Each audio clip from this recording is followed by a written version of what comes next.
Nagmando ang mga opisyales sa Barangay Lagaw Jansan sa tanang residente nga bawal ang pagsunog og mga basura tungod gilikayan ang posibleng mahitabo nga sunog dala sa kainit sa panahon. Uyon sab niini ang mga nanimuyo sa lugar tungod nahadlok sila sa sunog. Gani nagapaabot na lamang matud pa sila sa tigkolekta sa mga basura.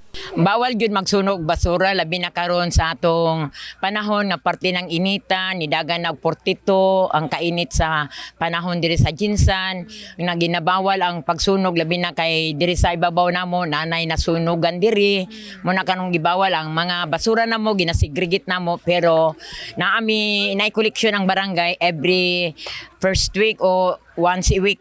Nagakuha sila basura sa mga diri ginasegregate namo wala mi ginasunog masking gamay ginabawal na diri kay may sunog na nga nahitabo sa mga diri 21 ka families ang na disgrasyahan so gabawal gyud na diri ginakuha na ultimo ang mga kinder gani ginaano nga dili magdula og mga posporo ana tungod sa kainit sa panahon normal gyud na nga mag-ano gyud ta ana maglikay gyud ta ang mga sunog-sunog. Sumala ni Kapitan Jaime Tatad, posibleng makamulta og dili moubos sa 1,000 ka pesos ang masakpan nga magsunog-sunog og basura sa ilahang barangay. Lakip na kadtong nagalabay bisan asa. At pwede ka naman may ipanganuan pero napag usay di madapan kay gatago-tago wala po mo report uban una sa dili na to ma-perfect yun tanan sabi na ka ng galabay bitaw sa kalsada ginabutang bitaw usay na yung mga tao na tayo mo usa-usa pa pamuta nila diya. Pag madapan yun mo, ginapato yun mo sa barangay, unya ginistoryahan yun.